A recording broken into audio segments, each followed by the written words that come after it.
Someone make it make sense. Probably a couple.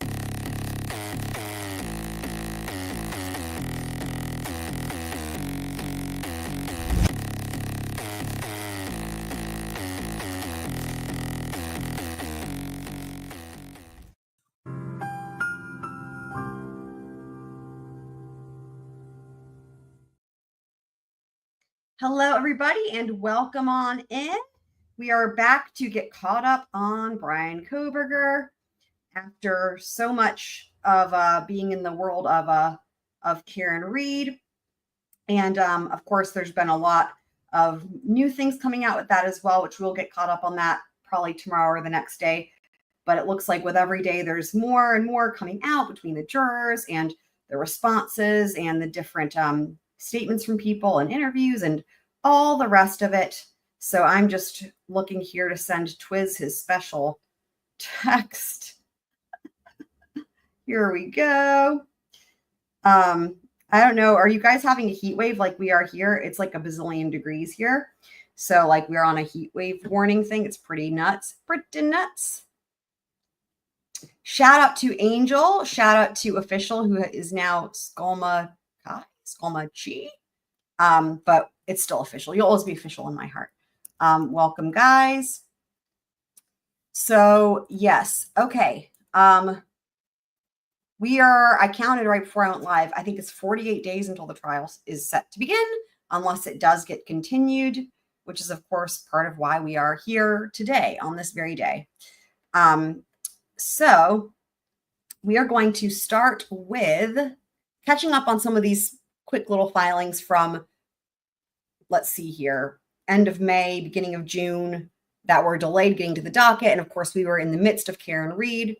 So we're going to catch up on these. We got like 2 of these that we can actually read. And then we'll get to the defendant's reply to the state's objection to the defendant's motion to continue. So first we have motion to permit mitigation witnesses to watch trial. So this motion is based on the fact that evidentiary rules do not apply to the mitigation phase, as this court has previously ruled. Additionally, the purpose of exclusion of witnesses rule does not apply to the mitigation phase. So basically, the court has the discretion here. The point is that the reason why there's the exclusionary rule, right, is to prevent witnesses from shaping their testimony to conform to or to rebut the prior testimony of other witnesses. And basically here, it's going to be saying that when it comes to the mitigation phase, this is irrelevant. Essentially, in the mitigation phase, the witnesses are not true fact witnesses, as in the guilt phase. They're not intended to provide accounts of events that are disputed, and thus the concern for tailoring their testimony does not exist. While it is unclear that the mitigation witnesses will want to watch any part of the trial, there's no reason to penalize them if they do. This court is therefore requested to amend its earlier exclusion-related orders to permit them to watch the trial. Now, this matter had been discussed at the previous hearing, but it hadn't been put in writing yet. So this was the subsequent motion from the defense. And then we have here the order. And again, I have to say, like, this is, or rather, this is not the order. This is a stipulation from the state, surprisingly. So stipulation to excuse penalty phase witnesses. So the state is stipulating. There you go. So yeah. So nothing too earth-shattering there, but good news, right? Like, in other words, the mitigation witnesses for the defense, they can, well, I guess, and for the state for that matter, or can, if they want to, watch the guilt phase of the trial. Okay. Yeah, I miss the docs as well. It sucks that like the vast majority of them are sealed, although I get it. I'm sure they will be unsealed after the trial. And then it will be really fun to read them all. So next we have, and we're going to go through this document and then we will pop on over to the hearing. So this is, oh my God, why are we looking like this? Why, Adobe? Why? Tell me why. Okay, so the defendant's reply to the state's opposition to the defendant's motion to continue. All right. So prosecutors have an ethical and legal obligation to seek justice over convictions.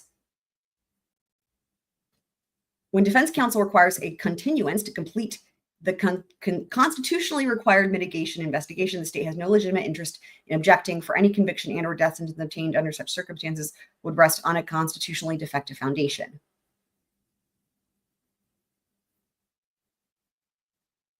So what they're saying is it does not behoove the state to object if the defense is saying, hey, we need more time to conduct this mitigation investigation, because what they're saying here is the state knows that if they do that, it's just going to get reversed, right? That's how they're starting. So as such, courts reviewing such deaths, or as such, courts reviewing death sentences have recognized when attorney error amounts to constitutionally ineffective assistance of counsel, that error is imputed to the state. So in other words, if there's quote unquote error because the defense didn't have time to adequately prepare for the mitigation, that error is imputed to the state. And that's from US case law here. For when a state obtains a conviction against a defendant who was denied effective assistance of his counsel, it is the state that unconstitutionally deprives the defendant of his liberty. Okay, and then welcome on in, Mary. Happy to see you, my friend. Then we have the first point here. Compliance with the court's scheduling order does not fulfill Mr. Kohberger's right to effective assistance of counsel in a capital state. The state suggests that counsel's prior compliance with the court's scheduling order somehow weighs against the present request for a continuance. Right. And now I don't know why I was thinking this is the state's reply. This is the defendant's reply to the state's objection. Okay, so this makes more sense now, actually. Okay. The state suggests that counsel's prior compliance with the court's scheduling order somehow weighs against the present request for continuance, but defense counsel's adherence to deadlines demonstrates diligence, not finality. Compliance was a good faith effort to meet the court's expectations, not a concession that the defense investigation is complete. Okay, that's a good point.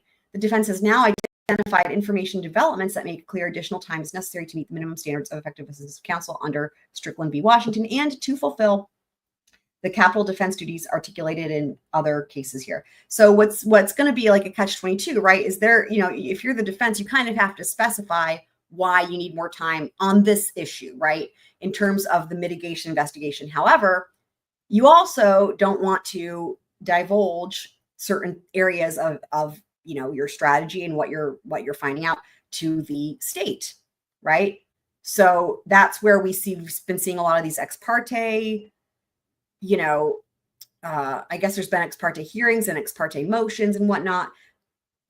It's unclear if all of them relate to the alternative perpetrator evidence.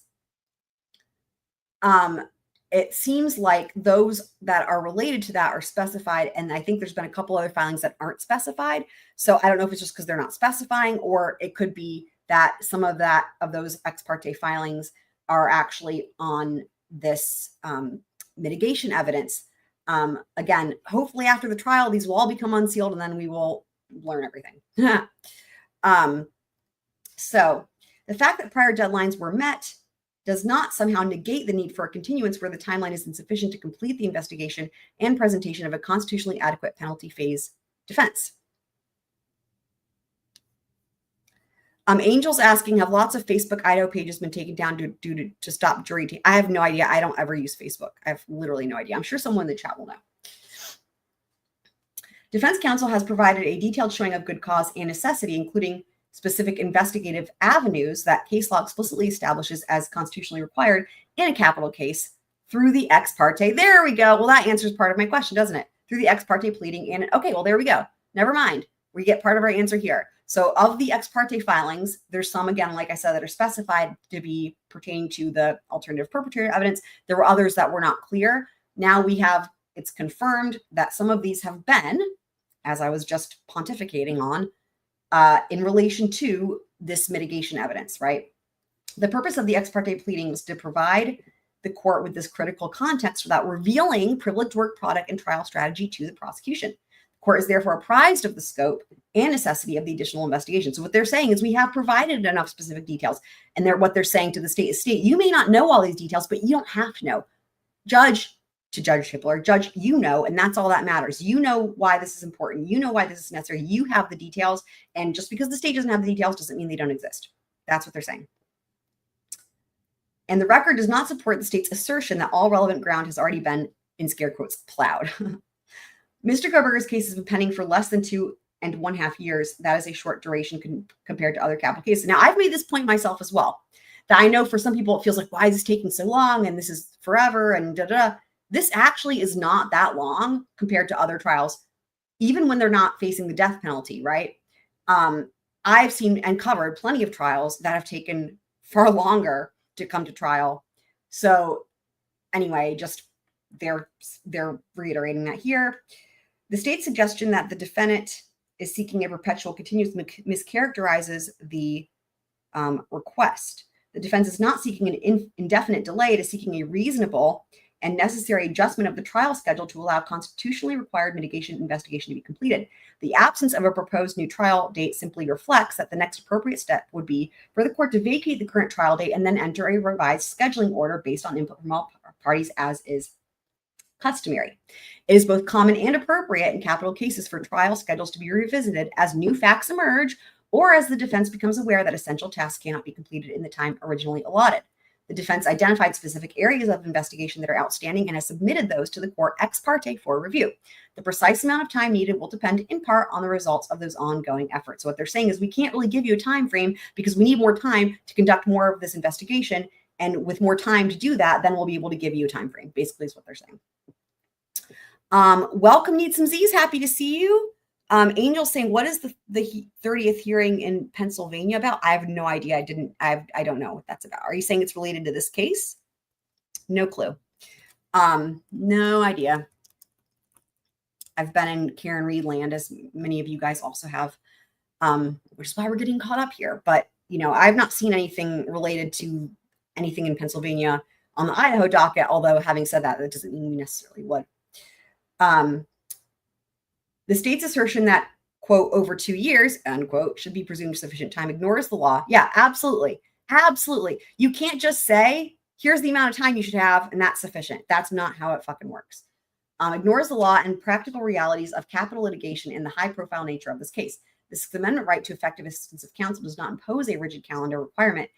Yeah, it guarantees a meaningful opportunity for counsel to prepare and investigate under the facts and complexities of the individual case. Denying this continuance based solely on the passage of time without considering the specific barriers, scope of investigation, and recent developments would be an abuse of discretion. However, even engaging with the state's flawed argument, 2 years and 3 months between indictment and trial is less time than many run-of-the-mill capital cases that are not high profile. Okay, so they're going to back this up with the amount of time. They're going to talk about the pandemic here. Of course, everything got delayed there. There's Nicholas Cruz. Nicholas Cruz in Florida was pretrial for more than 4 years. This is true even though he pled guilty, which normally speeds things up, right? Yeah. And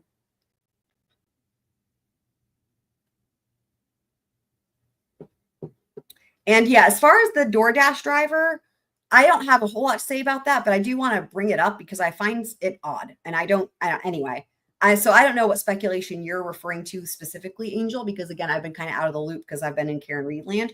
So, but we don't speculate here, as y'all know, on stuff like that. So yeah.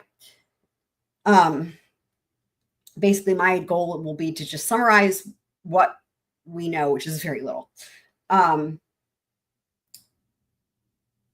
Okay, Mr. Kohberger's case is not an ordinary capital case. The defense has had to navigate extraordinary barriers, including reluctant or traumatized lay witnesses, difficulty retaining qualified experts because it is a highly publicized and controversial case, ongoing prejudicial media coverage, including violations of court orders that have required legal and strategic attention, and logistical delays in a complex mitigation investigation across multiple institutions and jurisdictions. Even though 3.5 years represents an average pretrial timeline in capital litigation, that average does not account for the added complexity, resistance, and logistical challenges inherent in this case. At the current trial setting, Mr. Kohberger's case will be less than 2 years and 3 months from indictment. So what they're saying here is that if there's an average pretrial timeline for capital cases of 3 years, that they're ahead of it. They're saying 2 years and 3 months from indictment. So they're way ahead of the average. And that's not considering all of the added challenges that they are saying they've been experiencing in this case. So good points. Rushing this case to trial on the schedule that is both shorter than average capital cases and without flexibility to account for the added complexity will compromise the fundamental rights guaranteed to Mr. Kohberger. Here's a couple things I will say. That I mentioned this before on the defendant's original motion here, right? That to me, the strongest argument that I see was the one that they put last, which was due to the recent leaks, right? That they need to investigate this. I think that right there is like huge, right? Not necessarily, I mean, yes, okay, fine. The media releasing these documentaries and books and whatnot right before trial is problematic. However, there's no way of stopping that or controlling that, right? They can do that. So there's, in other words, if they were to set the trial for a year from now, then 2 months before that trial, a year from now, they would be doing the same thing. What they're going to do is they're going to release all that shit right before trial, whenever the trial is, right? However, documentaries or books or anything like that that are coming out that contain leaked evidence or information, right? That to me is the bigger problem, right? And the time to investigate that. But what I will also say is this. We don't have a ruling yet, but I would be surprised if this does get continued, even though I think it has good reason to. And the reason I'm saying this is because of all of the effort and logistical considerations for the trial date being set where it is, right? Because they've already done a lot of this legwork ahead of time and looking at the calendar. And, in other words, when they looked at the calendar for the entire year, right, it was this is the window that this could work when you consider school and when you consider summer vacation and when you consider, there were a lot of considerations in terms of for the jurors, right? And this was really narrowed down as to the only real possibility. I think initially it was going to start in July maybe, and then I can't even remember when it got continued last, but basically the same window of time, generally speaking. And I feel like it would take, the courthouse blowing up or something for Judge Hippler to continue it, given all the logistical considerations. Welcome, Happy Annie. Haven't seen you in a hot minute. Happy to see you, my friend. Welcome, welcome, welcome. So, okay. The recent Dateline episode. Speaking of the media leaks, and media leaks are uniquely prejudicial. Yep. And distinct from ordinary. Okay. I mean, again, are they prejudicial? Yes. But to me, the bigger concern, this is just me personally, the bigger concern is the fact that there are leaks happening, right? And they could still be happening. That is a problem that violates court order, prejudicial or not, right? I don't care if it was something mundane. The leaks shouldn't be happening, right? And it takes effort and attention to investigate that, right? The possibility of bringing in a special prosecutor, all this and that, to where that would take the focus away from preparing for trial. Anyway, that's just my personal take on it. The state's argument that the Dateline episode does not require a continuance and that, in fact, proceeding to trial as scheduled may actually avoid negative consequences from future publicity completely misses the point. The defense is not asking for continuance based on the ordinary publicity that attends high-profile criminal proceedings, such as coverage of court dates and public filings. This is something wholly different. A highly dramatized TV special and complete with ominous music and narrations, first-person testimonials, faux experts, and non-public information that was leaked in violation of the court's non-dissemination order. It was a choreographed narrative broadcast to millions of viewers and advertised to millions more. It aired nationally and was promoted heavily. And I mean, we know all of this, right? It's designed to provoke strong emotion, et cetera, et cetera. We're still a book that claims to contain, quote, the most comprehensive narrative, end quote, of the investigation and evidence to date is set to be published on July 14th, 2025. And there's a footnote. Oh, and that's the James Patterson one. It promises information based on interviews with local law enforcement. Well, speaking of reasons why Judge Hippler seems to believe that these leaks are coming from the state side of things, geez. Its release will almost certainly trigger another wave of media coverage just 2 weeks before jury selection is set to begin. And if the publisher's claims are accurate, that coverage will likely include non-public information presented not under oath or subject to cross-examination, but packaged in a narrative designed to provoke public interest and sell books. If the book contains new leaks, a further investigation into the source of those disclosures will be necessary.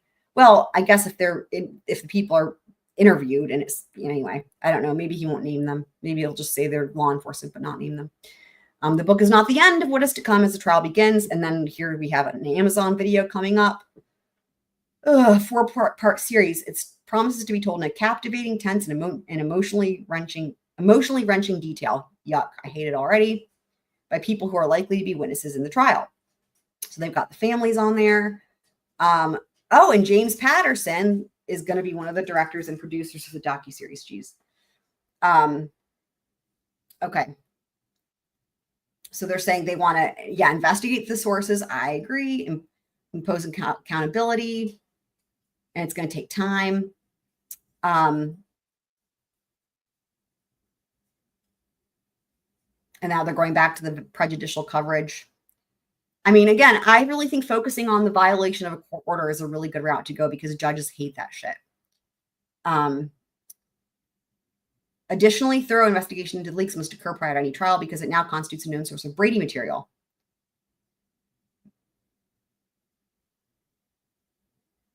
And when they say Brady here, they're referencing impeaching credibility, not Brady as in exculpatory evidence, but Brady as in impeachment material, right? If leaks were ongoing and collective, it would tend to show a willingness of investigators to violate court orders, bias against the defendant, or even collusion, which is not only relevant to credibility. Okay, now they're adding in exculpatory, not only relevant to credibility, but maybe exculpatory in nature, okay? And if the investigation reveals that the other state agents had information about the leaks but failed to disclose it, the omission itself will constitute a Brady violation. Yep, requiring consideration of remedies. In short, the prejudice from the Dateline episode requires a continuance both because of the resulting prejudice that is separate and apart from ordinary media coverage and because trial cannot go forward without a thorough investigation into which persons leaked the case information and numerous sealed photographs and videos to the media. Now they have the current jury selection process does not allow enough time to select a fair and impartial jury under the circumstances. So I can already say what that can already summarize it. So what they're going through here is that the voir dire, as they have scheduled, is not going to be enough time because now there's all going to be these additional sources of prejudicial information with all the new media shit that they hadn't accounted for. I mean, it's another good point.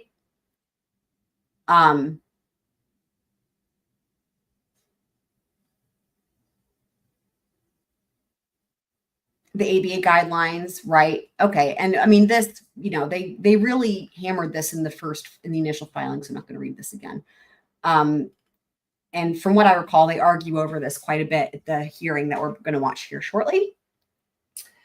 A continuance is necessary to enforce Mr. Kohberger's state and federal constitutional rights, and these cannot be overridden by the victim's rights provision. The state asserts that the court should deny continuance based on the victim's constitutional right to a timely disposition. I mean, I can already say what they're going to say. Well, more than likely, right? Like, yes, they have those rights, but of all the rights that are the most important in a criminal trial are those of the defendant. But that provision does, yep, there it is. But that provision does not and cannot override the defendant's fundamental constitutional rights. Heck yes. Hi, Heather, welcome on in, including the rights to a fair trial and the effective assistance of counsel under the 6th and 14th Amendments. Timeliness is also context dependent. The state voluntarily elected to seek the death penalty, knowing full well that doing so, and remember, okay, now I'm remembering what my thought was before, that their initial filing, my thought was that their goal was not actually to continue the trial, right? But to have the state be precluded from seeking the death penalty, right? And I haven't listened to all of the hearing that we're going to listen to here shortly. I wonder if they're going to argue that at all, but that was my thought as to like, that's what they're doing, right? So now they're bringing this up here. The state voluntarily elected to seek the death penalty, knowing full well that doing so would trigger more demanding investigative and procedural obligations, including a comprehensive mitigation investigation and heightened constitutional standards. That decision necessarily guaranteed a longer, more complex pretrial process, and they guarantee that victims' families would have to wait longer for resolution. These are not unforeseen consequences. They are inherent in the state's pursuit of the most severe punishment available. Basically, they're like saying to the state, you asked for it, basically.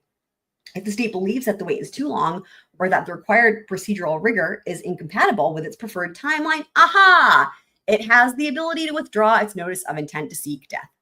Bada bing, bada boom. A non-capital trial could occur this summer without inviting constitutional error, reversal, and I'm going to read this again. This right here is the crux of the matter. I'm going to read this again. If the state believes that the wait is too long or that the required procedural rigor is incompatible with its preferred timeline, it has the ability to withdraw its notice of intent to seek death. A non-capital trial could occur this summer without inviting constitutional error, reversal, and a significantly longer process overall. Yep. A continuance is necessary if the case remains capital, notwithstanding the state's superficial charge. The chart merely lists broad topic areas and claims that the defense has some related records. That says nothing about whether the defense has completed important specific investigation avenues or is in a position to present that information coherently and effectively at trial. The repetitive assertions that, quote, family members can testify about this topic at trial, end quote, and, quote, Any missing records have been available to defendant and can be obtained prior to the penalty phase, end quote, likewise hold no weight. This ignores the complexity of securing reliable testimony that has been investigated and corroborated and the real-world barriers to obtaining records. The state's surface-level examination of significant barriers and proposed method of mitigation presentation by the defense is exactly what would result in reversal as explained in the motion to continue. Constitutionally effective mitigation, investigation, and presentation requires a process that advances as new details emerge, contextualization, and trust building with sources, none of which the state accounts for. And there's the conclusion. And I think there's something else. What else do we have here? Okay, there's a declaration here of Ben Cohen. Zoom out a little bit. Talking about the responsibilities of counsel.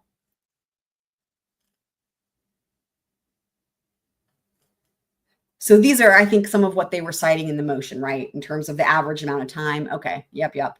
Average amount of time.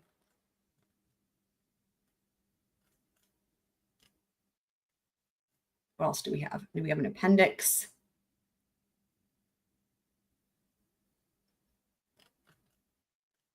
And that's it. Okay. All right. So with that, that is the latest on all the filings that actually have anything we can read besides this is ex parte and sealed due to whatever, right? The rule. And I did check right before I went live.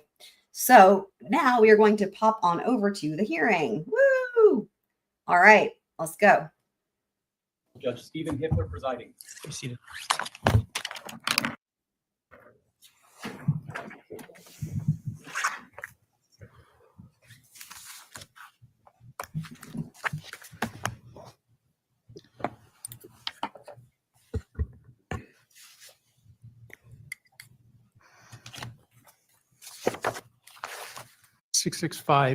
State v. Kohberger. On behalf of the state, we have Mr. Thompson and Mr. Horwick. And on behalf of the defendant is present with counsel, Ms. Taylor, Ms. Massoth, and Ms. Barlow. This is the time set for, or at least the public portion of today's hearing is set for. I was saying, whoever this lady is sitting next to Mr. Nye, I like her bag thing. She's got a backpack or a bag of some sort. Motion to continue the trial filed by the defense. So we'll start with that. All right. Good afternoon, Your Honor. Your Honor, our motion to continue has been filed and is necessary to protect Bryan Kohberger's rights under the United States Constitution and the Constitution of the state of Idaho. Specifically, a continuance is necessary to protect his due process rights, his rights to a fair trial, his rights to effective assistance of counsel, rights to confrontation, Mr. Kohberger's right to present a full defense, and if it should come to it, a fair sentencing hearing and to be free of cruel and unusual punishment. The record of this case spans 2.5 years, and it shows that this request does not come as a surprise. Looking through the history of this case shows that the defense has met challenges. It's funny, Judge Hippler, this is just his regular pose, right? He's got two modes. He's got the one hand, and then he's got the two hands. And literally, this is it. This is what he does. So it's really funny because I think initially some people may have interpreted this as a sign of something. This is just him. And I think we just accept this is his mode. One hand or two hands. Challenges and difficulties along the way, but has been dedicated in meeting all of the deadlines. We have talked about the discovery issues in this courtroom before, and that in large part brings us to need a continuance. 68 terabytes of information is a huge amount of information. There have been 23 requests for additional discovery over the span of 2.5 years and 7 motions to compel. When I say that this doesn't come as a surprise, that this comes from the record, I would direct the court to look back to May of 2023 and June of 2023 and our second motion to compel. Included in that was what was known as Exhibit A from the defense, and that depicted how we were receiving discovery. So this is not a new issue. This is something that's been coming up for a long time. We were receiving discovery, but it was such that you would get a file that would say hundreds of photographs, hundreds of pages of reports, each having to be looked at individually to know what was there and then organized. This case has also faced unique issues, starting with the media coverage of this high-profile case, non-dissemination orders that were addressed in courts, and then the grand jury materials that we had to fight to get access to before we could properly challenge the grand jury indictment.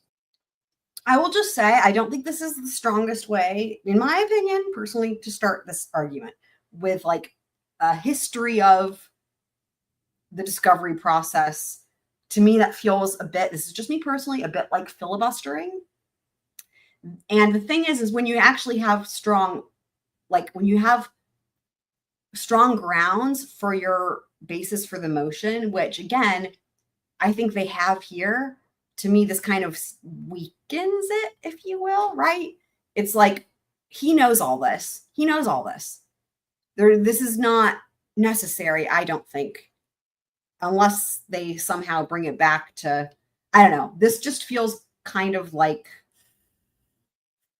yeah, like filibustering, if you will. You know, when you've got a strong argument for something, but you throw in, you know, the kitchen sink, if you will, then, you know, some of those stronger points get lost, I feel like. We faced issues with discovery, particularly with the IGG materials. We spent a great deal of time trying to get access to those materials. Those were ultimately what we could get. Yeah, see, now she's going through that. This to me makes, here's how this reads to me. This to me reads like she doesn't have that much confidence in her actual arguments. And I felt like she should have confidence, right? Like I thought she had a lot of good points, as I've just said. But this is now making me feel like even if I felt confident and like she had some really good solid grounds, this makes me feel like she doesn't have confidence in it, which in turn then makes me think that maybe those grounds are not quite as solid as they seemed, if that makes sense. It was ultimately presented in a motion to suppress, and that's preserved should there be a conviction in this case. We faced venue issues in this case, culminating in the change of venue and bringing us to Ada County. At the first hearing in this courtroom, we discussed the discovery issues and not having read everything and being ready with a full investigation in this case. That was apparent through our motions to strike the death penalty, our motions to compel expert disclosures filed in September and December of 2024, and requests for more time to file our motions in limine that was granted in January of 2025. Throughout the course of the motions in limine and then a motion to strike death based on discovery issues in February and March of this year, the record is replete with notice that we are not prepared to go to trial in this case. The discovery is vast and we have not had a chance to review it all. That we met deadlines for experts shows our dedication to comply with court orders. It does not depict effective counsel ready to go to trial on this case. We would submit that it's the court's responsibility to assess this motion to continue with heightened due process that's required in death penalty cases. The death penalty case is different. That comes from Ford versus Wainwright at 477 U.S. 399 at 411. The court must be sensitive to safeguard every avenue of due process. The Idaho Supreme Court said the qualitative difference between death and other penalties calls for a greater degree of reliability when death is imposed. And that comes from State versus Creech, 105 Idaho 362 at 383. You know, I don't know. So Carl is asking, do I think Anne, and I'm sure she's asking this to everybody in the chat as well. Do I think Anne is intimidated by Hitler? I don't know if she's intimidated by him. I read this more as doubt in the strength of her argument, to me personally. Also, speaking of capital cases, today I had a phone call come in, and it was the mother of somebody who's in custody. I don't know how old they are, but it was the mom. So check this out, guys. Speaking of capital cases. So she called and said her son is charged with first-degree murder and has public appointed counsel, and they're not happy with the counsel, and they're trying to find a private attorney for him. And as I've been learning here where I'm at, things get heard real quickly. So in other words, his first court appearance is on Thursday. Today's Tuesday. It's in 2 days. It's in 2 days. And they're like, we need different counsel stat, and it's first degree murder. And I don't, it's too early to know if they're going to be seeking the death penalty or whatever, but it is a first degree murder case. And so I sent it through to one of the attorneys, and I was like, urgent, they need representation in 2 days on a first degree murder. So anyway, it'll be interesting to see what happens. But the mom was really nice. And she said, what did she say? She said, we want to give him every fighting chance in the world. That's what she said. And I was like, I don't blame you. Yep. So, and I was like, you called the right place for sure. So Mary's chicken is still frozen. Well, that's too bad. If you just put it outside here, it would be thawed pretty quickly because we're having a heat wave. So yeah. Looking at all of the constitutional rights Mr. Kohberger has. Effective assistance of counsel really becomes the crux of how all of these other rights are covered for Mr. Kohberger. And effective assistance of counsel applies both to the merits phase and the penalty phase of a death penalty case. The courts are guided and counsel is guided by the American Bar Association guidelines on capital cases. Wiggins versus Smith, 539 U.S. 510 at 524 said the ABA guideline. Again, I don't like this. Here's what I don't like. Now she's spending more time. Now she's going through the ABA guidelines. The ABA guidelines were fleshed out in an extensive amount of detail in the filings, right? I don't see why you're repeating this part. He's already read this. He already knew this anyway, I'm sure, right? I just, it's like, dang it, Lines are guides to determine what is reasonable. And that's talking about reasonable performance by defense counsel in a capital case. Twiz is saying, is this the guy that admitted to it? Different guy. Twiz is referencing, he asked me what I was doing earlier, and I said, I'm shredding files for a different, this is the case that was already resolved, that Twiz. So I was telling Twiz, I said, I'm shredding a full celebrate report. I was shredding a file because the file has been disposed already. And so it was like, it's a huge stack of papers. And I was like, oh my God. And there it was, the full, complete Celebrate extraction report. And it was all these text messages, and it was a different first degree murder case. And in these text messages, starting from the very first page, I was just reading them as I was shredding them. This dude is like texting all of his buddies and literally confessing, in text message, right? Classic, right? Classic. So yeah, different guy. That guy is, he's done, his trial's done. This dude is a new first degree murder dude that has yet to have his first court appearance. So hopefully he didn't text everybody about it like the other dude. Case. The Ninth Circuit in Andrews versus Davis at 944 F3D 1092 at 1109 relies on the ABA guidelines as the proper measure to test an attorney's investigation. In Idaho, our public defender statutes reference the ABA guidelines as applying to indigent defense. These apply to the full investigation of the merits phase and require us to raise all legal claims. They require us to perform a background on all witnesses that might be called, especially those being called by the state. That means that we have to review all discovery to be able to present a full defense for Mr. Kohberger. We cannot present what we are not aware of.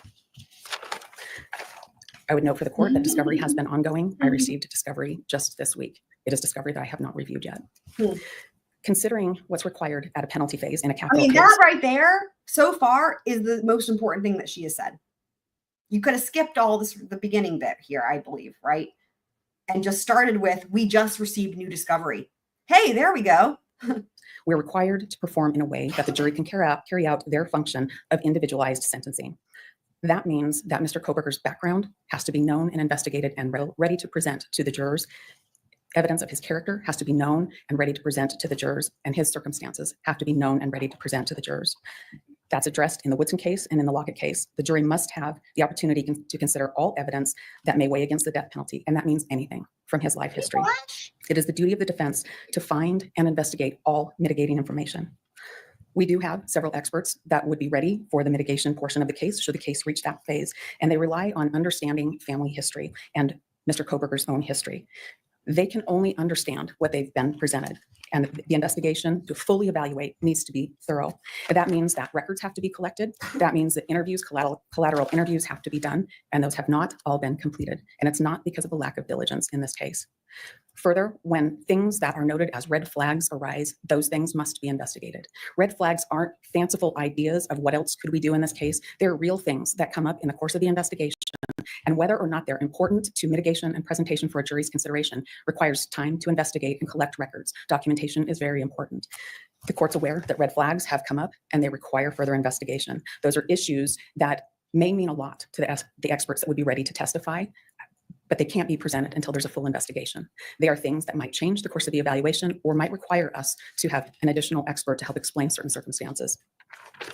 And that's important for the individualized sentencing that's required by the Constitution.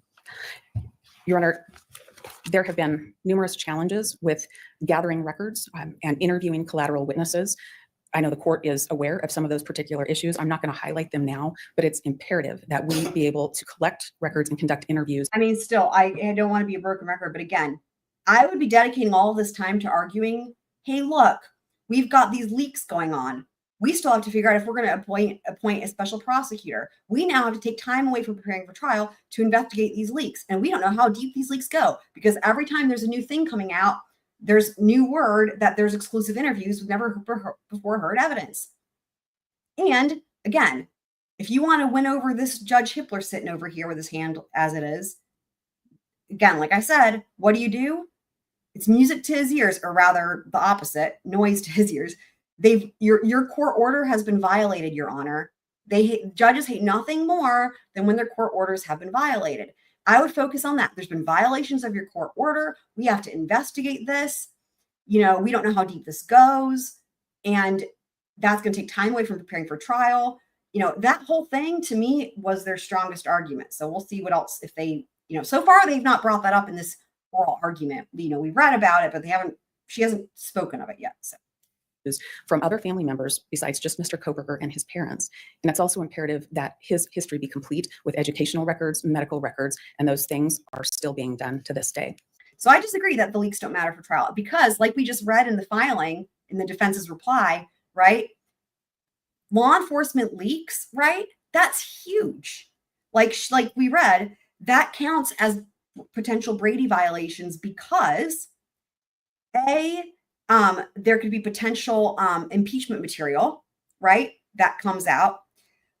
B, evidence of bias, right? Credibility, witness credibility, in terms of why are they speaking to the media? There was a lot of, again, we already went through it, but like there was a lot of things that they cited in their motion, or rather their reply to the state's opposition, that really outlined how these leaks really matter for trial strategy. And I agree. So yeah. It's like we're talking Brady Giglio, right? So. The other reason that a continuance is appropriate in this case is based on the media coverage, the Dateline issue that has been talked about in this courtroom before, and what's yet to come. The Dateline episode wasn't just a one-time deal back in May. That continues to be talked about. Everything that happens in this case continues to be talked about. And this court has a duty, a responsibility to make sure that Mr. Kohberger receives a fair trial. That comes from Shepard versus Maxwell, 384 U.S. 333. And a continuance may be the way that the court can best protect Mr. Kohberger. That comes from Patton versus Young, 467 U.S. 1025. In addition to what is going on with what happened with the Dateline episode, that's not all. There's a book set to be released just a few weeks from now to be followed by a docuseries on Amazon Prime. There's a claim that there's inside sources that provide information in this case. At the very least, the moment we start attempting to select a jury in this case, those things are going to be on everybody's TV, everybody's social media feed, and some of the very witnesses that will be expected to testify will be taking part in the docuseries, at least, and maybe noted in the book. That is, in and of itself, an exceptional reason for us to have a continuance to let those things play out for a while. I would also note, Your Honor, that jury selection is going to be particularly challenged and will need a great deal of time based on what's happened in the media and continues to happen.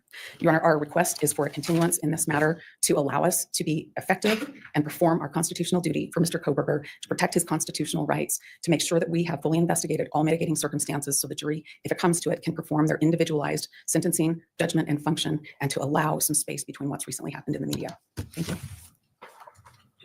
Yeah, I mean, like I said, I think that in terms of like a percentage, I think 1% chance he continues it, 99% chance he doesn't. That's what I think. That's a good point, Quiz. That's a good point. That's a good point. But Quiz is making a really good point that it's taken a really long time for him to come out with a ruling on this. That's a good point. You're right. It is a long time. It has been a very long time. Thank you for that. So now we've not heard him argue before. I think he's said a word here and there, but this is his first time stepping up to the podium. And of course, notably, Jennings isn't there. So let's see how he does.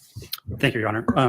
I will, I think, address Ms. Taylor's argument sort of in the reverse order in which she raised the issues that she raised. I want to begin, though, by bringing us and the court back to what the standard is for this motion to continue as opposed to what might happen after a conviction with respect to ineffective assistance of counsel. Right now, the standard is whether denying a continuance would violate the defendant's rights by causing unfair prejudice. And that is an objective standard that the court has, and the court has discretion on all motions to continue, including a motion to continue in a case such as this that involves the death penalty. What the defendant needs some Z's is a great point. That is so great question. What about the DP? What are your thoughts on him removing it and going ahead with the trial schedule? That's what I thought that the defense's goal was all along. And like I read the paragraph twice, I thought was a really good paragraph from that defense reply that we just covered, where they literally say that. They're literally like, look, state, you did this to yourself. You did this to yourself. You brought this upon yourself, and we can solve all these problems. If you want to stick to this timeline and go to trial as scheduled, we can make everybody happy and get rid of the death penalty. I think that's fair. I think that solves all of the issues, because like I was saying, the reason why I'm saying that Judge Hippler, in terms of continuing, right, I think that's a 1% chance. Again, the main reason I think is because of all of the logistical considerations involved with finding the 3 months. It was like nearly impossible, right?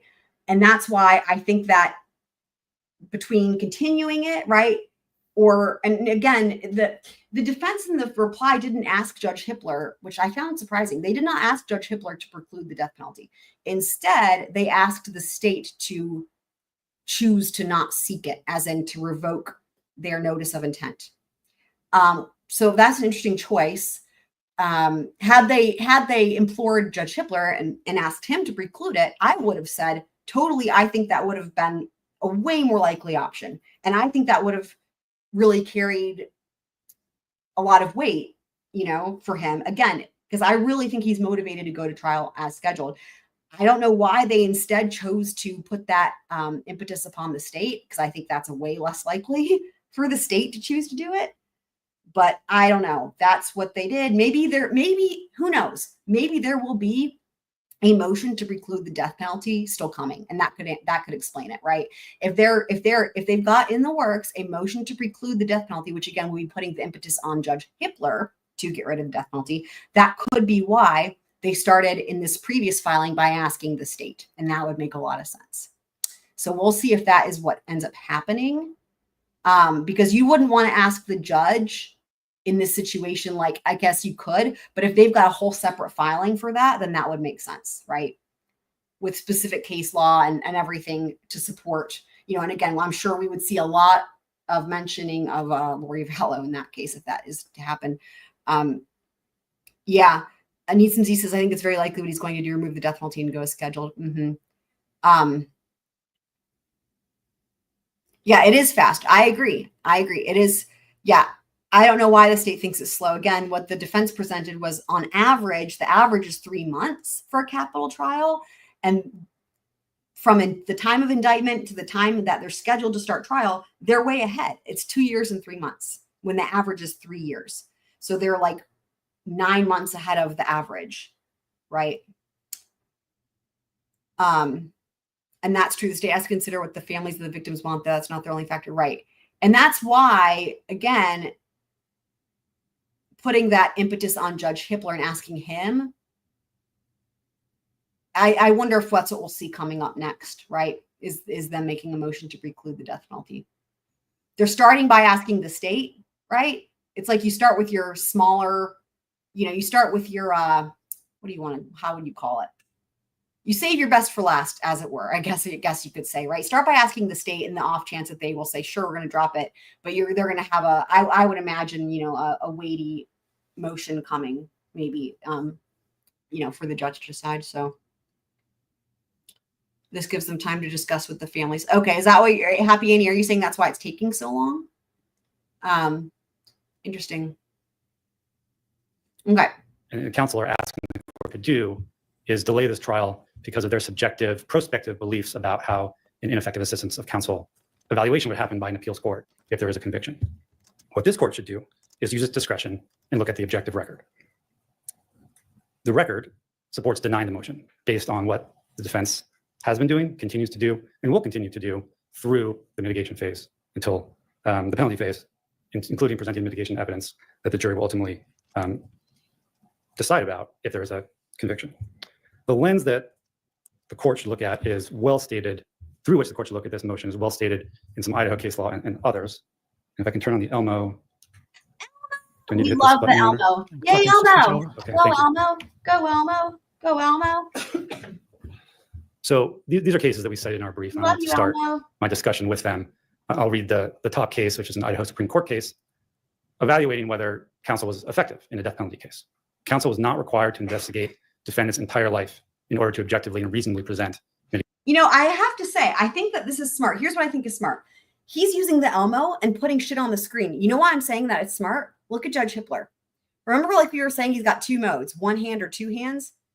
Because he put the screen. Now, I don't know if this is why. I'm saying for me, watching this, what happened was he pulled Judge Hippler out of Judge Hippler's one hand versus two hands mode and got him to pay attention to something different, which could be an effective way to get him to listen differently, to think differently, to consider things differently, you know, because again, sometimes just like even just our physical state can impact how we understand information. Mitigation evidence. And then I like the way that the Seventh Circuit sort of rephrased the same principle by saying, I won't read the entire quote, Your Honor, but a scorch the earth strategy is not required. We're in a standard of reasonableness. And exactly the record that is before the court, and I'll acknowledge we have not seen what specifics, if any, the defense has put forward in its ex parte filing. It's kind of hard for you, I recognize. It does, but we have not seen specifics. I did not hear any specifics from counsel just now about these witnesses need to be contacted, these records need to be obtained. And then the court, I think, mentioned at prior hearing we had when this was motion to continue was first raised, that the court would be looking at what admissible evidence the defense needs to obtain and what strategies would actually be used to fruitfully obtain that evidence. And we don't have anything specific that we can respond to about that. So I'm at a bit of a disadvantage, Your Honor, but I think the record that we do have shows that the court can use its discretion to deny this motion to continue. What we did in our response brief, Your Honor, was to cite the fact that the defense has identified 55 defense witnesses for mitigation, and I think one was recently added, so we're up to 56, 132 exhibits to use at the mitigation phase. And with respect to the ABA standards, we're not saying the court should completely ignore them, but what we are saying is that the court should look at them for what they are, which is a retrospective tool for appellate courts to look at the performance of counsel after conviction, not some checklist that needs to be religiously adhered to in order to actually get to trial. Even if the court were to rely on them heavily, though, the charts that we put together show that for each of the ABA guidelines categories that the defense has raised, we have seen evidence in the record that shows that they have witnesses to talk about those issues and they have discovery on those issues themselves. Now, defense has called that superficial, but we would ask the court to look at the tables and look at the witnesses that we've been able to identify for each category and also the discovery in the record. So, Your Honor, again, we think that given the legal standards here on a motion to continue, given the court's discretion, given that we are in a world where the court needs to satisfy itself that defense has done a reasonable job to prepare for trial, there's no basis for a motion to continue. Now, let me turn to some of the specific arguments, and I can take this down, Your Honor, that Ms. Taylor raised. With respect to the media coverage, we acknowledge, as the court has it, that will pose challenges for jury selection. The issue, though, is not whether there is a lot of publicity. We know there's going to be a lot of publicity regardless of when this trial happens. As Ms. Taylor said, people will continue to talk about this case. The issue is whether the court, using the procedures it has established, or maybe even modifying them as the court wants to, can seat a panel of impartial jurors. The Supreme Court of Idaho has found that despite widespread publicity, even on the day of jury selection, that is possible. That is possible in this case, despite the challenges. The other thing I would mention with respect to the publicity is that. So, Twiz, are you saying it's the court's job to investigate? Like, do you mean like in lieu of the defense? The thing that's weird is we haven't seen. Again, there's so much that's sealed, right? We don't really know, like, in other words, there's not been any filings come out that are like, okay, here's what we're doing, right? We know that they had to turn their shit over. And like, there was discussion about, we might have to appoint a special prosecutor, but that, I mean, there's not been any follow up to that as to like, if that's been done or anything like that. But what I will say is that, like, you know, if I were on the defense, I would be wanting to, like, find out who these leaks are. Like, I don't know. In other words, there may not be a special prosecutor if there's going to be one. There may not be one appointed yet, right? In which case, know who's investigating it, right? And even if there is one appointed, how much do you trust the state, right? Like, if I were on the defense, I would be like, it is my job defending my client. Like, you know, I shouldn't have to do it, but like, I don't trust them to do it. And I want to make sure it's done right. And like, you know, the type A person, like, I want to do it myself. You know what I mean? So I don't know. But again, we haven't really seen what else is happening in that direction. So again, it could be, you know, if there is going to be an upcoming motion to preclude the death penalty, maybe that will be wrapped up into that. So we'll see. We'll see. We'll see. It puts us at the whim. That's what I'm saying. Every time there's a breaking story, every time there's a new book or a new documentary, are we going to continue the trial indefinitely? And that seems to be the danger in what the defense is asking for. We call it a perpetual continuance, and we haven't seen a proposal about when this trial could take place if there's a continuance. What seems to be the strategy here is just to delay. And that leads me to, I think, the other point that Ms. Taylor raised, which was to say that, you know, this shouldn't be a surprise. It is a surprise to us that the motion to continue was made so late in the game, after, by the way, the trial date was used to oppose an extension that we filed for with respect to our mental health expert. At that point, the defense said we can't possibly go down this road or give the government the state what it wants because of the trial date. Once that issue is resolved, then we get a motion to continue. So I think what we have seen from the defense is that they tried to use the mass amount of discovery to remove the death penalty from the table when that failed. Yeah, and again, see, and that's the thing. They shouldn't have focused on the standard. Okay, the grounds that the defense cited that are your standard grounds, right? Okay, death is different, mitigation phase, lots of discovery, right? That's your run-of-the-mill standard. And again, when we went through that motion, my take on it was that was already assembled. Like, that shit was already assembled. There was nothing novel about it that pertains specifically to this case, right? Until you got to their last point, which I think was number 5, and that was the leaks. The leaks are what set this apart. And to me, again, the leaks are the biggest issue. And I hate that they focused on some of those other things in their oral argument because it waters down the leaks. And Ann Taylor didn't even really talk about the leaks. I mean, she briefly mentioned them. I don't get it. I just don't get it. What am I missing? Now we have a motion to continue. So I do think timing is relevant here. Again, and it's not just that the defense waited so long, it's that we now have a very substantial record on which the court can deny this motion based on everything that's been put in front of the state and the court. In terms of the mitigation investigation, Your Honor, we believed but did not have confirmation that the defense had a mitigation specialist until the reply brief on this motion alluded to an affidavit that mitigation specialist submitted. So I don't know what that says. I don't know what the mitigation specialist has said, but the fact that there is a mitigation specialist, apart from the 3 attorneys and 2 investigators that are part of the defense team, that person has one role, as I understand it, which is to prepare for the penalty phase if we get there. And that person, that specialist, has still time to continue doing whatever work they told the court they need to do. Your Honor, again, I would try to get back to the record and ask the court to look at the objective record when evaluating this motion. 55 mitigation witnesses, over 130 exhibits, a very robust team on the defense side, which includes their retained experts. Ms. Taylor, and in the briefing, really honed in on this idea of a social life history for the defendant. I don't know if the court has read the expert reports of the defendant's forensic psychiatrist and then the licensed psychologist. Of course, I won't have. discuss the details in open court, but our position is that both of those specialists, well-trained, very experienced specialists, conducted significant, fulsome life history investigations. They weren't just looking at bare records. They were talking to people from the defendant's past, from his present, his family, and developed parallel life histories. And in their reports, as I read them, no red flags that needed further investigation were noted. Nothing about those reports appeared to be incomplete, and the experts didn't say we are unable to reach the conclusions we need to reach for lack of investigation. So I think that is sort of proof in the pudding. We have life history for the defendant. The defense has amassed significant materials, and I thought we were going to be solely talking about the mitigation case that still needs to be developed. That is not a basis for continuance. And to the extent there are ongoing discovery from the state that Ms. Taylor alluded to, I can represent that most of what was just turned over was our investigators speaking with witnesses that the defense has disclosed. So that's the nature of that discovery, is us responding to discovery from the defense. And that will continue, of course, to occur as we lead up to trial and witnesses make statements that we need to disclose to the defense. So with that, Your Honor, I would again rest on the case law holding that a scorched the earth investigation is not what's required. And on the record before the court should exercise its discretion to deny the motion. If the court has any questions, I'm happy to answer those. Otherwise, we would submit on the record before the court. Thank you. Thank you.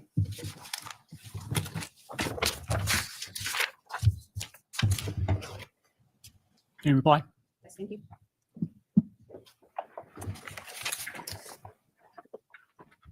I would start with noting that if the new discovery is the state's contact of witnesses we've listed, the state knows that there are mitigation witnesses that we've listed because we had to disclose them, but they are people that have refused to speak with us. That presents a challenge in the case. A lot of the witnesses that refuse to speak with us have to do with records, medical records, of Bryan Kohberger, past treatment records of Bryan Kohberger. Those are important things that the gravity of what they have to say can't be known to our experts until we have the opportunity to fully understand those things. And we continue to work on access to witnesses and access to additional information. Your Honor, I want to touch on just a couple of points. One, when the court considers a continuance and considers whether Bryan Kohberger's rights are violated, his right to a fair trial, his right to confront witnesses and evidence against him, his right to present a full defense, and his right to effective assistance of counsel are implicated and laid out in our motion to continue. Now, the other thing I will say is, as far as the ex parte stuff related to the mitigation investigation, like we talked about earlier, the state isn't privy to those details, but Judge Hippler is. So I could be, it is true, like Nizamzi said, is it possible that their strongest argument actually does have to do with what they've been uncovering and they need more time for that? I mean, if it's something earth shattering, maybe, that's possible. And the good, on the bright side, if that's the case, Judge Hippler is privy to those details. But from what we have seen and are able to see, again, I really think the leaks are just huge. And again, going back to this, the judges hate it when you violate a court order. And the thing about the leaks is it's potential violation, but almost certain violation of the court's order. And that's always a good place to start when you really want a judge to decide with you. So, and Nizamzi's saying, I find it to be a very bad look and not a good argument for the state to argue that the defense is doing too much for the mitigation phase. Not that it's his right to do so or anything. Right. I agree that it's a poor argument. I totally agree with that. I agree. I totally agree. Yep. The ABA guidelines require us to do a full investigation. It's not going scorched earth to understand Bryan Kohberger's full life history. These are things that are required. And we've done everything that we can. We have had a mitigation expert on the case. This is 2.5 years into a case, and the average for capital cases is 3.5 years. In federal court. In federal court. Which moves at a snail's pace in its best day. In regular. Which is really funny because here, federal court moves so fast, as I've learned, from the time when federal charges are brought to when the case is completely disposed, like said and done, all done, 3 months, buttoned up, done. Here's the indictment. 3 months later, it's over. Like trial or no trial, like even if you take it to trial, or if you enter, like regardless, 3 months max, it's done. Isn't that crazy? Other cases. I'm not a practitioner in federal court, so I don't have any basis to talk to the court about that. But what I can tell you is that a capital case where we have a client and we need to investigate both the merits phase and a penalty phase at the same time takes time. In any case, it takes time to do that. In this case, with the high profile nature and having people decline to talk to us presents a whole set of challenges that we have to find a way to work through. As the court knows, a lot of mitigation information is very sensitive information. It takes some time to be able to get people to talk about things. Realities exist too. Not all of the family members are in the same place. So there's travel that's required. All of those things take time to do in a case like this. 2.5 years is excessively fast to put all of that together. There was no delay in having a mitigation expert on board. There was no delay in getting investigators to work on the case. And as soon as issues became apparent, Mr. Kohberger's team did not delay in getting experts to help us understand specific areas of the case. Looking over the entire record, the court can see that the defense team has been diligent about discovery, about motion practice, about litigating issues in the case.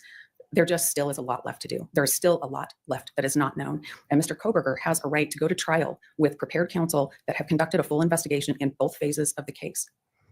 When you have a certain amount of information and there's this other stuff that's out there, that's a red flag, that's real. She should get the Elmo and put something up on the screen so that he has to turn his head and pull him out of his standard mode. Bill, that you need to investigate. Your experts can only do what's here, what's been investigated, what's been produced for them to assess. This whole other area, that land between the red flags and the investigation, that's an unknown area. That's where there's ineffective assistance of counsel. That's where there's not a fair trial. That's where there's not an individualized sentencing proceeding. And it's that area that requires a continuance in this case. Okay.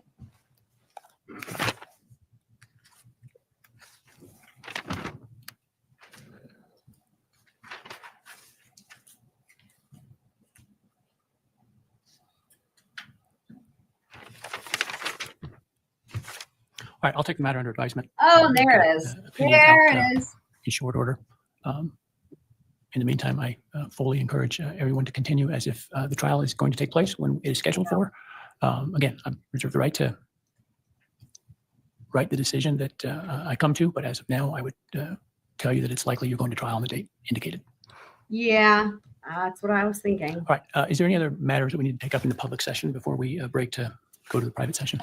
Now, again, let's just remember, okay, fine. Like I said, he wants to plow forward trial. However, like I said, doesn't mean that we won't see a motion to preclude the death penalty coming at some point before trial. And again, I think that's the way to go. That's the way to go if it were me. And I think that is a huge win. If I were the defense team here and I could choose between having the trial continued and having more time, but still being a death penalty trial, or going to trial as scheduled and moving the death penalty, getting rid of the death, I mean, it's a no-brainer. Get rid of the death penalty. Like, I'll go to trial tomorrow, get rid of the death penalty. And that is a win. That is a win if they can pull that off. So, yeah, and Neesum's agreeing that sentence is what makes me think he may likely remove the DP plan going as forward as planned. Yeah. That's why I thought of it again, as far as remembering to mention that as well. It was the same thing, Neesum's that he said, and I was like, oh yeah. So let's see what else they have to say here. Nothing further in the public session, Your Honor. And Your Honor, I don't believe so. All right. we go to their private session. We'll take a 10-minute break while the bailiffs clear the courtroom and we set up for the private session. All right. Okay. So while we're doing that, let's just say, so this whole thing with the DoorDash driver, guys, here's what I have to say. I don't know a whole lot. I saw that this, when was it, last week, in the midst of all the Karen Reed stuff, right? And it's like the DoorDash driver has been identified and says they saw Bryan, whatever it is, right? And it's like, I was like, what? Because this, I don't know, all I will say is this. We have this, clip of like this person in an interview room or something saying that they're the DoorDash driver and what have you. I cannot fathom, right, that if the state had another eyewitness, and I'm saying that loosely, I'm using that term loosely, right? The way that they call DM an eyewitness, right? The way that the state calls her an eyewitness, I'm using it. That's the same standard, the lowest standard possible, right? The lowest standard possible. If you've got anybody other than DM who even saw anything remotely related to anything, be it the car, be it whatever the fuck, right? Because anything is better than DM. Wouldn't that be your key eyewitness that you would have been relying upon this entire fucking time? Also, I don't buy for the life of me that this late in the game, they've just now identified the DoorDash driver and are going to try to make her testify at trial. Like, none of this makes any fucking sense. Because honestly, their case has had so many problems. Like, it doesn't make sense that you wouldn't have, like, if you had that and that was credible, fuck DM. Like, who cares? Like, you only use DM if you have nothing else, right? So that's the first thing. I could go on about why this is weird. It's not been verified. In other words, there's nothing from anybody in this case in terms of the parties, or the court that are like, that mention this. It's just, to me, it's really just a rumor that started from this girl saying herself. It's akin to Alex Murdaugh being like, yeah, I'm a drug addict. I've been a drug addict for decades and all this. It's like, well, the only person who's ever said this is Alex, and how much, you know what I mean? That's my take on it. So anyway, I know I say people, it seems like, the media is having a field day, but applying just a small amount of logic would tell you that this doesn't seem to be the case. So,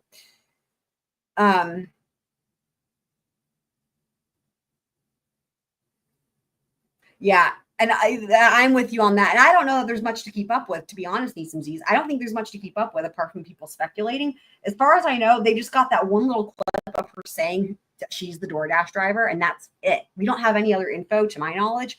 And again, that's just her saying it, and who knows? So, I don't think we've even missed anything really in terms of actual factual information. My guess is people who maybe aren't following Karen Reed maybe have been like, I don't know, trying to figure out more about her identity or maybe speculating. I don't know. Y'all feel free to let me know if you're privy to that. But for me, missing out on that is not missing out on anything, right? Because it's just whatever.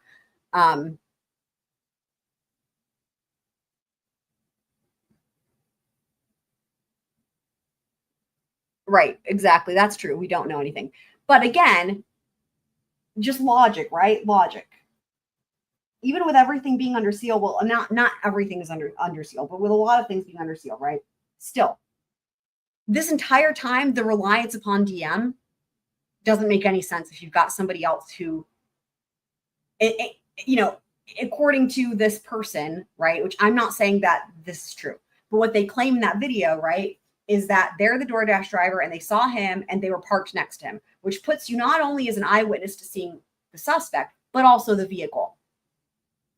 But again, you could take a tree, you could take a rock, you could take a Martian, and all of those already are more credible eyewitnesses than DM, right? So if you compare DM to any of those things, or someone who's like, I saw him and parked next to him, like, why are we relying upon DM? It doesn't make any sense, right? When you've got something that would be a lot better if it's true. So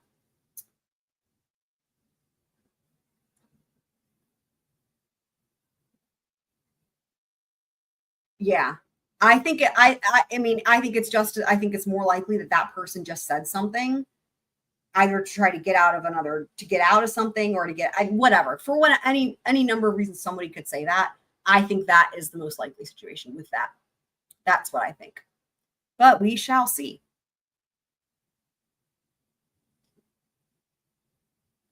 Yeah, and I always thought the DoorDash driver was a dude. That's what I thought it was from the beginning. It was referenced as a dude, wasn't it?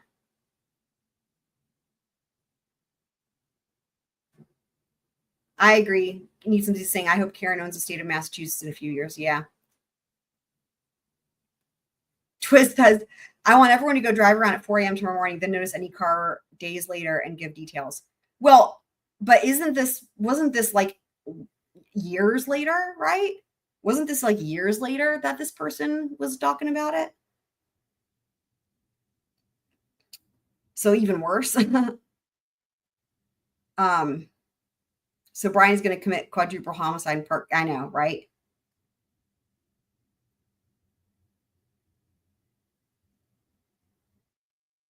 Yeah, well, that's the same argument that's true for any case, right?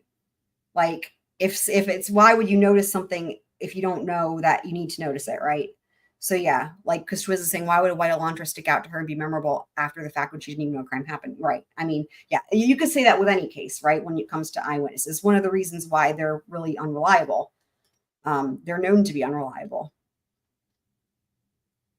But again, to my knowledge, it seems like this person didn't say anything about this until just fairly recently or something, which, I mean, you know that they would have interviewed the DoorDash driver first thing, right? Like literally first, like that was the first lead. I remember when this case first, when this first happened, when these murders first happened, the first thing everybody was talking about was the DoorDash driver. And I always remember them talking about it being a dude and that this dude was cleared. That's what I remember. But whether it was a dude or not a dude, they would have talked to that person. That would have been their first lead. Absolutely their first lead. And they would have talked to that person. Anyway, and again, you know, and if they were going to be a witness, if they had important information, I mean, the thing is, right, is like they didn't have the white Elantra from anybody telling them a white Elantra, right? They got it from the cameras and all that, the make and model, and they had the wrong year. The first person that they fucking talked to was that fucking DoorDash driver. Like, anyway, so you see what I mean? Like, if there had been a DoorDash driver who was really parked next to them and legitimately saw the car and could describe it, then 2 days later we would have had news about we're looking for a white Elantra, right? So, I mean, there's plenty of. It's just we could go on and on, man, of why this doesn't make any sense. Yeah, I don't even know what that means. People are trying to play charades and say she said things that, yeah, I don't know. I mean, they're just watching that one clip over and over again. I don't know what else they hope to get from it. I watched it like twice and I was like, I don't really know if this is legit. And I mean, again, it would have been done the first thing. It would have been done first thing. Like this, and my first thought actually was there is no fucking way the state could just like all of a sudden, surprise, we have a new witness, a new eyewitness that is like the first person that would have been interviewed, and now it's a brand new eyewitness right before trial. No way. Absolutely no way. No way. Like, we just discovered this new witness.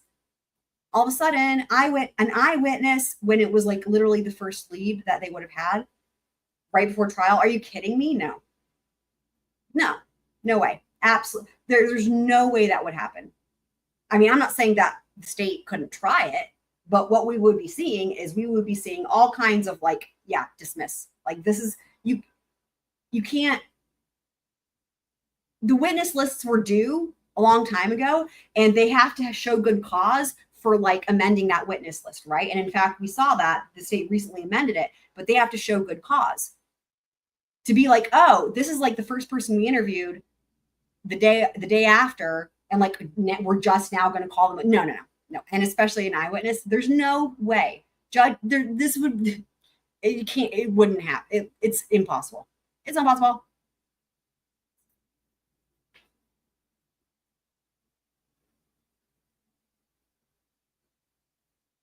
It's been under seal. I have to go back to this same thing, like I was saying. All of these other previous motions, all of the motions to suppress, like probable cause, establishing probable cause, everything relied on DM. Everything relied on DM. Everything relied on DM in terms of an eyewitness, right? They would have talked to the DoorDash driver and DM around, like, again, first people they would have talked to. Why on earth would they be attaching their entire like case for a lot of it anyway, right? I mean, on DM's testimony or DM's statements, if they had somebody else, it makes no sense. So sealed or unsealed, all of the talk that we've heard about DM, right, is enough to know there is not another more reliable eyewitness, or that would have been used, right, when the defense was challenging the probable cause and everything back in the day. Not even back in the day, it feels like forever ago, right? But all that, the suppression and the Franks, and it was like the laughing stock, right? Because it's like, really, we're going to rely on DM for all this? And it seems crazy, right? Why? You see what I'm saying? It doesn't make any sense from a timeline perspective, and a like, you only use DM if you have literally nothing else that to go off of, right? In my opinion. So Bruce, I believe this is Kane's. Kane and Flash with their alter egos is really fucking funny. But hi, Kane, welcome. Yeah, so the Runkle thing, as far as what Flash is saying, my understanding is that people have done is they've taken Runkle's interview and they've literally cut Runkle out of it and put themselves in his place. That's one thing, and tried to pretend like it was their interview. Or they have literally just done a standalone video of the interview that they play, and they don't provide any type of commentary. They just basically play the whole thing, like they just play it or something. And both of those are problematic. What I did is exactly what Uncivil Law did in other channels, which is exactly what everybody does. Like, which is to credit the person, obviously, right? Link to their original video. And also it's fair use because you provide commentary, right? It's not just hitting play and then you know what I mean? And it's not trying to replace him with me. Like, you see the difference. There's a big difference in terms of, are you trying to make it seem like it was your material, right? Versus the other person's original material. And that's the thing, is like, if people want to watch it without me interjecting, they have to go over to Runkle and watch it. So, and again, it's Uncivil Law did the exact same thing, and I'm sure other channels have as well. But I appreciate you looking out, Flash, for that. Appreciate it.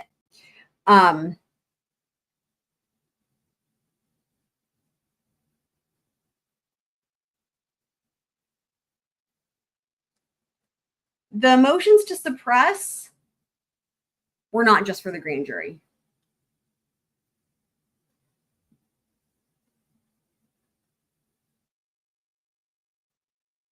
There was additional, I'm trying to remember.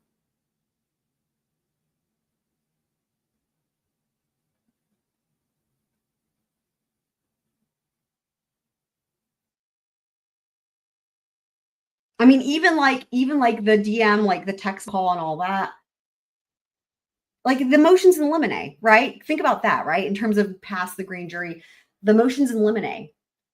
There's been no motions in limine, and all of those were, we could see, apart from, there might have been some of the stuff related to the DNA, but we could read, we got to read the vast majority of that, right?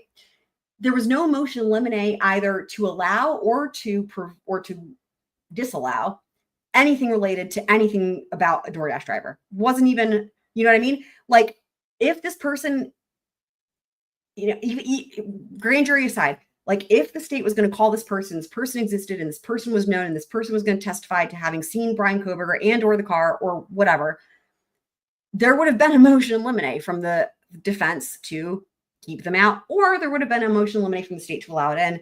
That's, I mean, it's just like with all the other, like all the evidence that we can expect to be the most substantial at trial, right? The knife, the DNA, the sheath, DM and the bushy eyebrows, the 911 call and the text messages, right? That type, like all this, like, you know, is that making sense, guys? So I don't know. I just,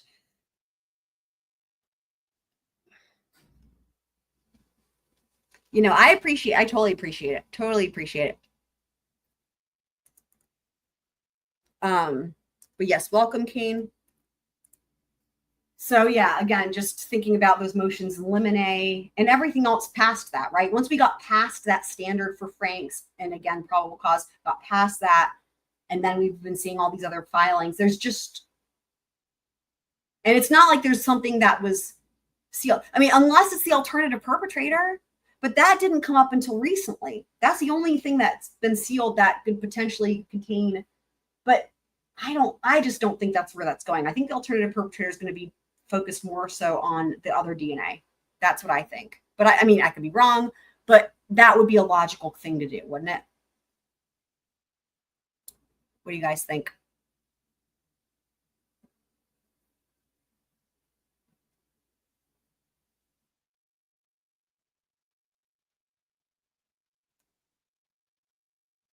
You know, I just think that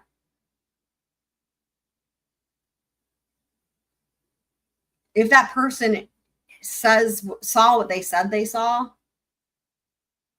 there's just no way there would not have been filings about it, or there would have been a lot of filings that were all sealed, but it would be clear that there's like a topic we can't know anything about, right? Like remember guys back when the IGG was all secretive and it was like a year or 2 years of like filings about the IGG, and you knew it was about the IGG, but it was all fucking sealed or redacted and what have you and secretive. But it's like, but you knew what the issue was, and it was like an ongoing, like it would have been like that, where it's like, this has been going on since the beginning, you know, back and forth, keep, you know, state trying to get it in, defense trying to keep it out. But it would be clear that it was all pertaining to an eyewitness, for example. And you know what I mean? And like that alone would have been enough to where now, if this were to come out the way it has, in a hypothetical world where this person's legit, it would have been like, oh yeah, that's who they're talking about. You know, I mean, there's just been nothing that you could even go back and attribute to this person. This person just was like completely out of the blue, and that I don't know. I don't know that. I don't think it's a real thing. But we'll see. We will see. We will see. I cannot speak any German, but I can speak Russian. Ja говорю по-русски. So anyway, but that's all we've got here, guys, for this. So I think probably tomorrow we will follow up on all the news for Carrie, because there's a lot of new stuff, as you guys, I'm sure, are well aware. Really interesting how, was it last night? Mr. Alessi actually mentioned that, you know, he's been saying how he follows all these different channels and stuff, but he actually said last night, on Lori, you know, he said, and sometimes I do more than follow. And he said, like, I actually dabble. Like, basically what he was saying is sometimes I don't just follow or watch, I engage, like, in the chat. And as you guys probably remember, he's been here like 4 or 5 different times, pre-trial in the chat. And all of them were for Karen Reed. But there was one time where he came in for an Idaho stream, for a Bryan Kohberger stream. He'd never heard of the case. And I think Twiz might have been there.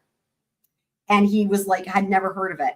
And which is really interesting because the fact that he popped in for something not related to Karen Reed, to me, probably means he's probably subscribed, because, you know, like, it's one thing if it's like the algorithm is like giving you Karen Reed stuff from people that you have seen before or haven't seen before and subscribed or unsubscribed.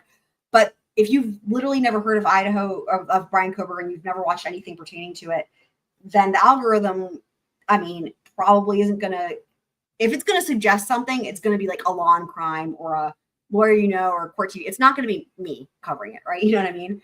So I thought it was interesting that he came in and hung out for some of that, and we got to tell him about the case. And if you guys recall, he thought that his command was really funny. He loved the waterfall music video. He thought all the funny stuff was funny. See, we didn't know at the time that it was really him. And now in hindsight, I'm like, wow, because we literally were just like all of the that's what she says and all of the jokes and all the things. And he thought it was hilarious. United made me cry my eyes out. And every time I watch it, I cry my eyes out. I can't not cry. Just the sound of the people outside the courthouse, as soon as they start cheering, I lose it every time. Every time I lose it from that sound alone.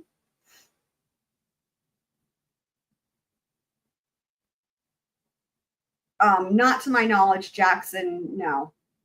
Just Alessi. Kane is saying Murdoch. I have no idea why.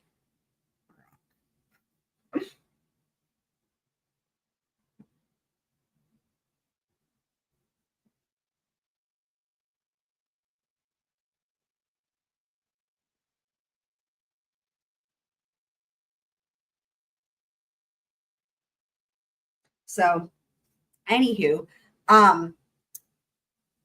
but yeah, so thanks everybody for being here and being awesome. We will stay apprised of everything, of course, what's going on here, what will happen next, who knows? Will we see a motion to preclude the death penalty? Probably, I'm hoping so. What will happen as far as, you know, this potential DoorDash person, we'll see. It will be interesting for sure. So, but I love y'all. Thanks for being the best squirrels on the planet. We love you guys. Hugs to everybody. And yeah, but that's it for this time. And we'll see each other soon, guys. But for now, squirrel out.